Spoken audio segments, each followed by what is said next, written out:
we now see some elementary properties of the complex numbers and operations on complex numbers.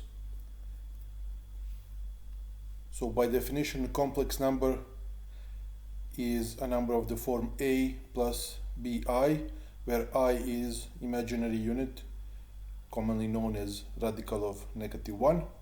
So the first part, a, is a real number, and b is also a real number.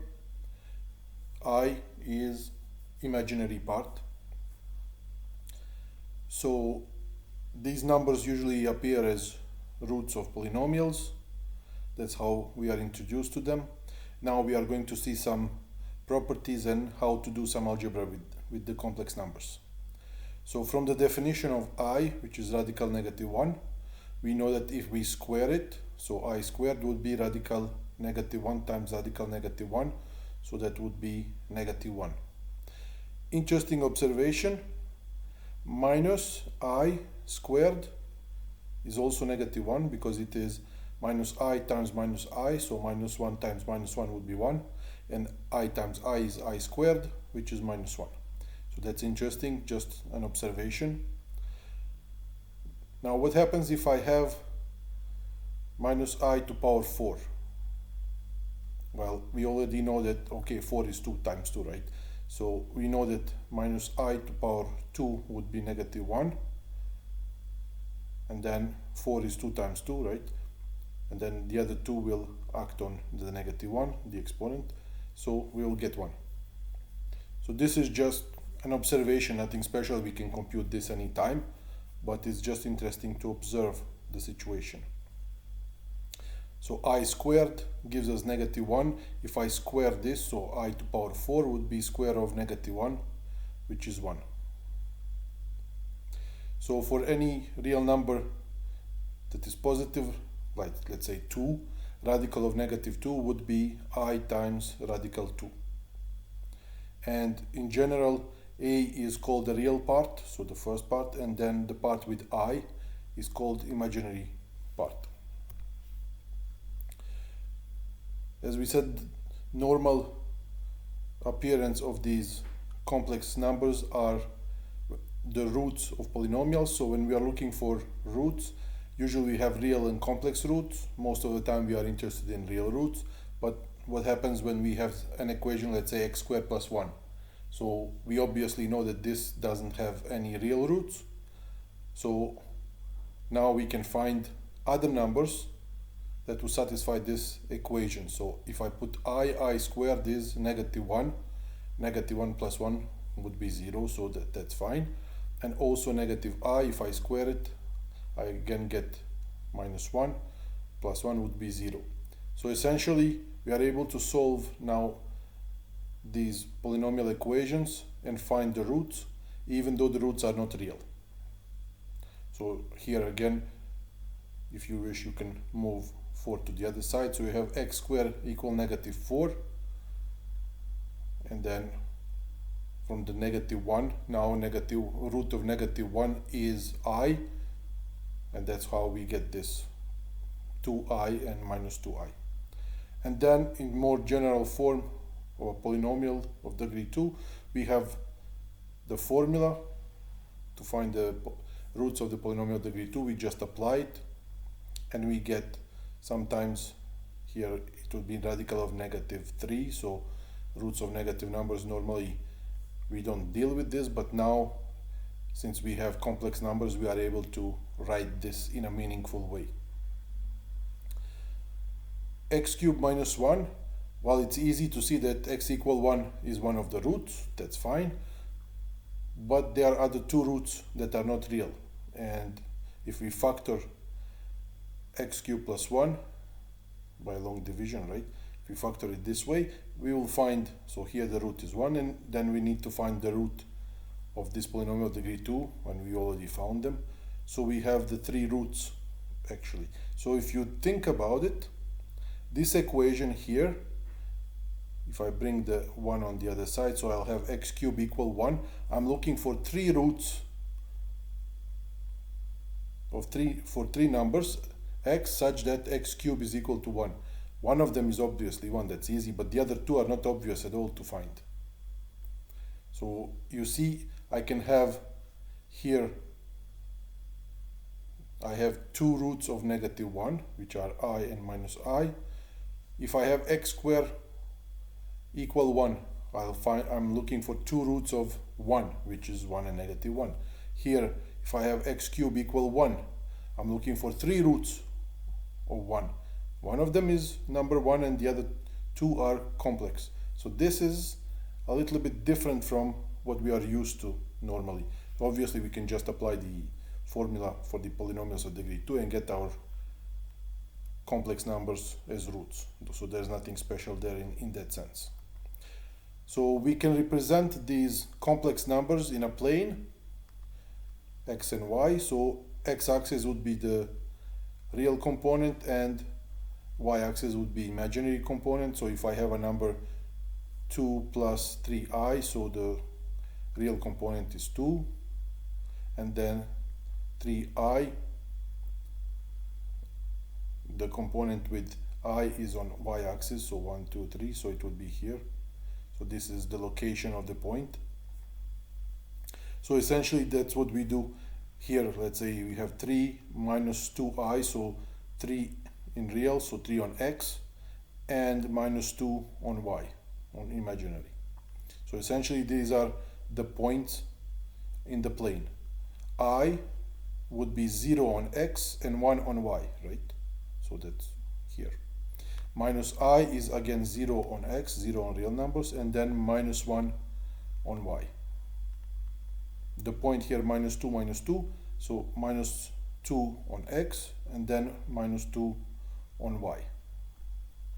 So essentially we can represent any complex number as a dot, a point in a plane. Obviously if I have 0, 0, it is in the center here. So we see that any complex number that has only real part, so the imaginary part would be 0 times I, is on x-axis, it's just a real number. And any number that whose real part is 0, so x would be 0, and then y would have some number, so we are on y-axis. So that's just an observation also. So every complex number has its conjugate. So essentially it is a mirror image through the real axis. So a plus bi, so let's say the point is here, and then the point with the same a, so same x, but minus b, so b is on the negative side. So this number here is called the conjugate of the original number, but also the conjugate of this number is z, right? Conjugate of the conjugate is the original number. So these are two numbers that are linked to each other, and we will see why this is interesting and important. So the conjugate is just the number with the minus sign in front of the complex part, imaginary part. So as we said, conjugate of the conjugate is the original, so minus minus would become plus. Obviously we can do some elementary operations with complex numbers, so we can add them. So how do we add complex numbers? Well, we add real part with real part, and then the imaginary part with the imaginary part, right? Because we can treat I as a variable, so we can factor it. Subtraction is the same, real part with real part and imaginary part with imaginary part. Multiplication, well, we treat this normally, so there's nothing special here. So we have these two pieces that need to be multiplied. So what do? Well, we distribute, right? A times the bracket plus bi times the bracket, and then we distribute slowly, piece by piece. Again, I squared is -1, so that will reflect also. So there is nothing special here with multiplication. We just proceed normally as we would normally do with any two binomials, product of binomials, so nothing special. What is interesting is when we need to divide two complex numbers. So Z and W are two complex numbers. We want to divide them. So that's a little bit different. So the strategy here would be to multiply upstairs and downstairs by the conjugate of the denominator. So here is conjugate of W is W with the bar here, right? The conjugate has the bar. So we multiply the upper part and the lower part by the conjugate of the denominator, and then we proceed. The product here, W times W bar, will give us a real number. So that's why this is useful. So whenever we have a division of complex numbers, we need to do this procedure. First step is to multiply upstairs and downstairs by the conjugate of the denominator, and then we proceed. Some useful properties for the conjugate, the natural things that we would expect. Conjugate of the sum is sum of the conjugates. Conjugate of the product is product of the conjugates, and then if I take a complex number, put it to power n, and I take the conjugate, is the same as power n of the conjugate. So these are probably the intuitive properties. So now just some observation with complex numbers. So you have your complex number a plus bi, and its conjugate is a minus bi. So the conjugate has the opposite side in front of the imaginary part. So if I add these two guys, well, plus and minus here bi will cancel, so I have only 2a. If I subtract them, the real part is gone. So this minus minus, I get plus. Now what happens if I do the product? Again, I squared is equal to -1. If I do the product of these two, so a squared, so minus abi plus abi, so that will cancel, and then I have minus b squared times I squared. I squared is -1, so -1 times minus b squared, I'll get the plus. So you see what happens if I multiply a complex number by its conjugate, I get a real number, a squared, so it is the real part squared and the imaginary part squared, right? So this is a real number. So that's why it's useful when I do the computation of the division of two complex numbers to multiply upstairs and downstairs by the conjugate of the denominator, because the product of z and z bar will be a real number. So that's very useful. Now what happens if I do the division of z and its conjugate z bar? Well, the procedure, as we said, when we have a division, we need to multiply by the conjugate of the denominator. So conjugate of z bar is z. So z bar times z, and upstairs is z times z. So now we just proceed normally. Z bar times z is a squared plus b squared, and z times z, we proceed normally. We just do the work, and this is what we get. So we get another complex number. So there is no memorizing here. The only important thing is the technique. When I have division of two complex numbers, what's the procedure? I multiply upstairs and downstairs by the conjugate of the denominator. So that's super important, and then we just keep computing. So don't need to memorize anything special there. The modulus, or the absolute value of a complex number, is simply the distance between the dot, the number in the plane, and the origin. So it is a squared plus b squared radical. Obviously it is the modulus, or the absolute value of the complex number, and its conjugate is the same. The conjugate would be just on the opposite side with minus b, right? A minus bi, so the distance would be the same. So that these are just observations. So what we realized is that a complex number times its conjugate, as we know, is a squared plus b squared, and if we check here, it's the square of the modulus, or the square of the absolute value. Just an observation. And again, reminder, when we have division of two complex numbers, the strategy is multiply upstairs and downstairs by the conjugate of the denominator. And as we just realized, that would be the square of the modulus. Obviously we just compute, nothing special to memorize there. So some examples. If I have some complex numbers and I need to write them in the form a plus bi, so what do we do here? We have minus 1 times 25, so it's radical minus 1 times radical 25, so radical minus 1 is I, radical 25 is 5, simple.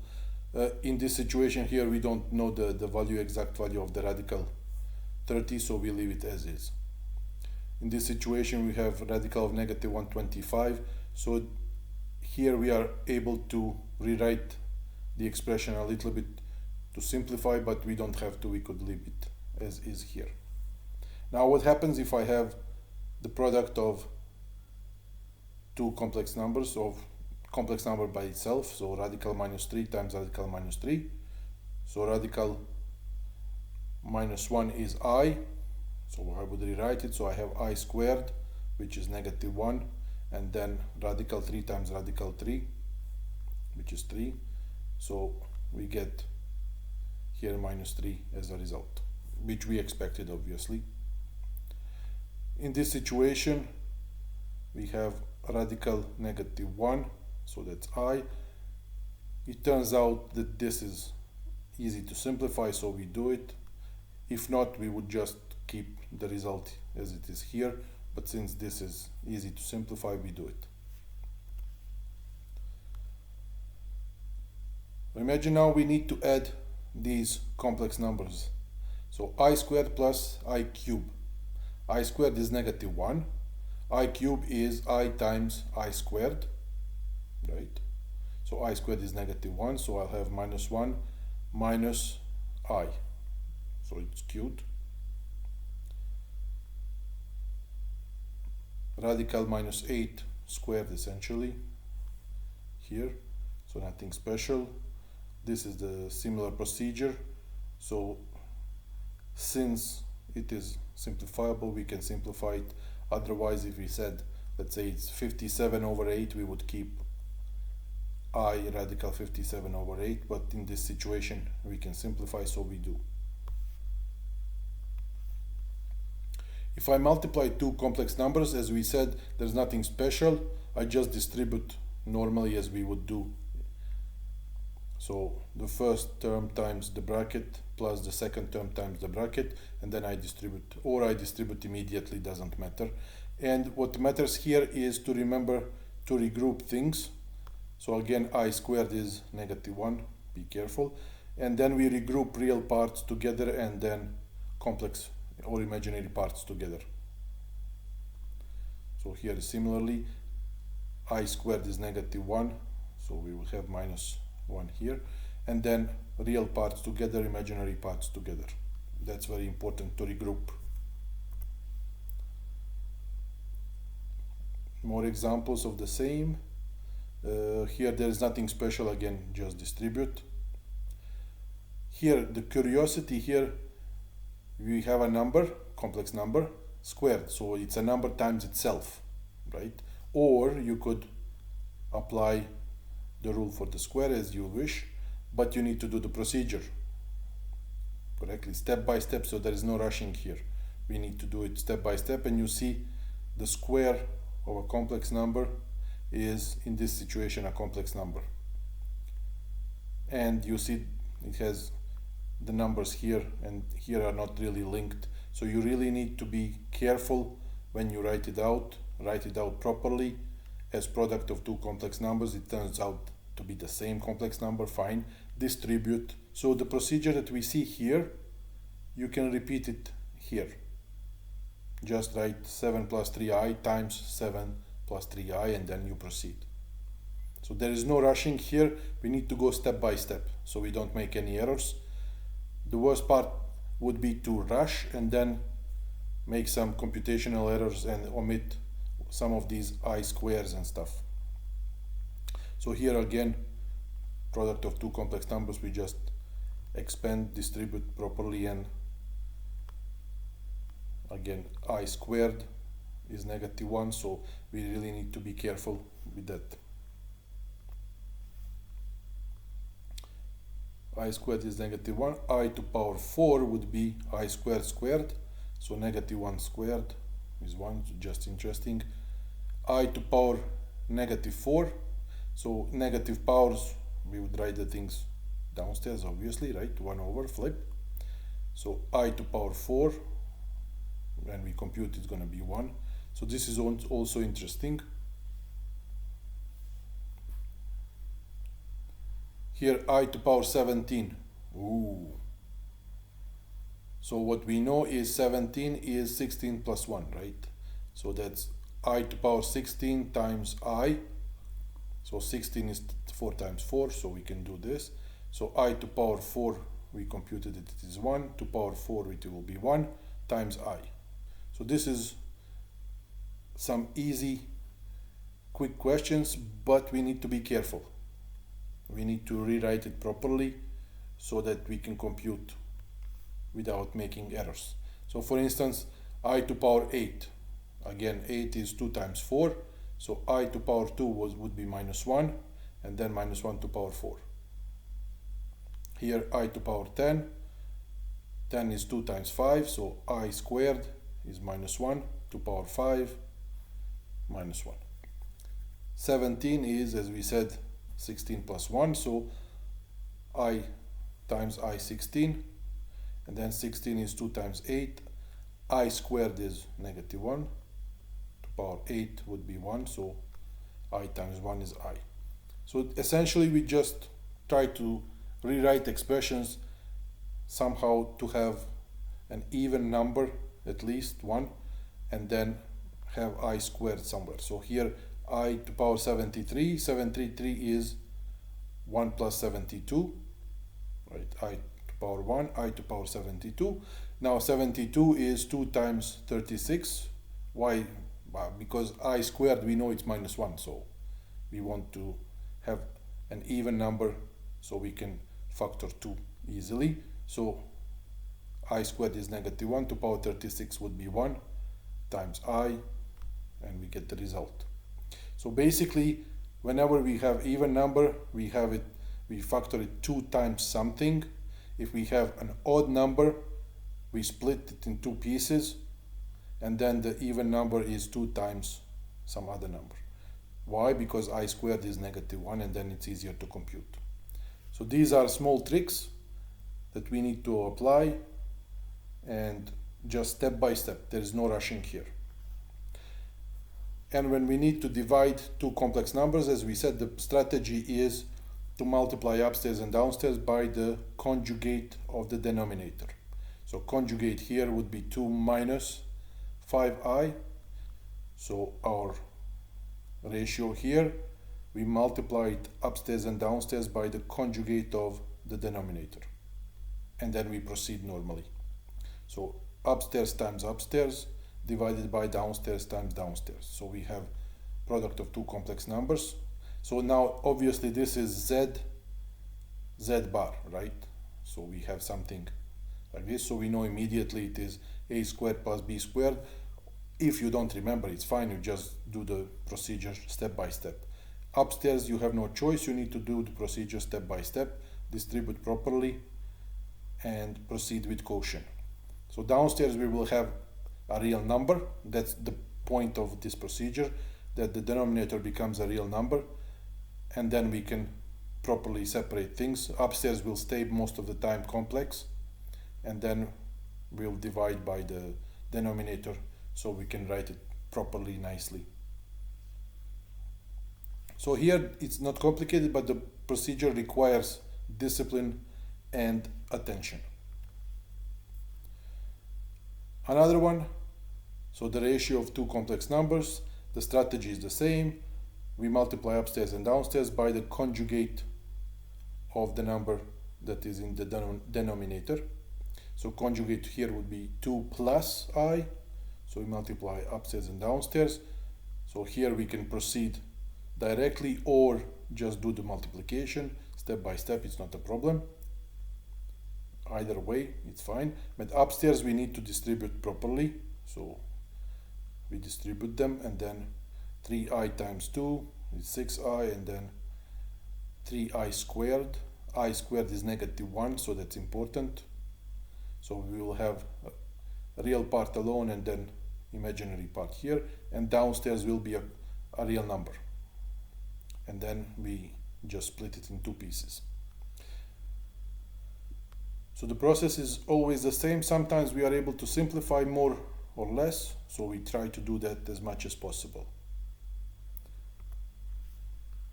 So here again, another example. Again, the strategy is the same. Multiply upstairs and downstairs by the conjugate of the denominator. Be careful. And there is nothing special there. So basically, we cannot rush through these procedures. We need to go step by step and try to follow the procedure to avoid any errors. So that's pretty much what we have now. If we have two complex numbers that are actually ratio of complex numbers, and then we add them, oh, now the complexity is even higher. So what do you do in general when you have two fractions? You try to have the common denominator. How do you get the easiest common denominator? Well, you multiply the denominator of each together. So that's the easiest way. So this times this plus denominator here times this. So that's the upstairs, and downstairs is just the product of denominators. That's the easiest way to proceed. And then we go step by step. Distribute again. When we have I squared is -1. We are lucky here, it's I squared again, so it's -1, so 4 minus -1, so 5. In this situation, you see, we got a real number. So here is plus 0i, we don't write it. So who could guess that sum of ratios of two complex numbers end up being a real number? So we could not guess that. We need to really proceed with caution step by step. Another example here, again, sum of two fractions composed of complex numbers.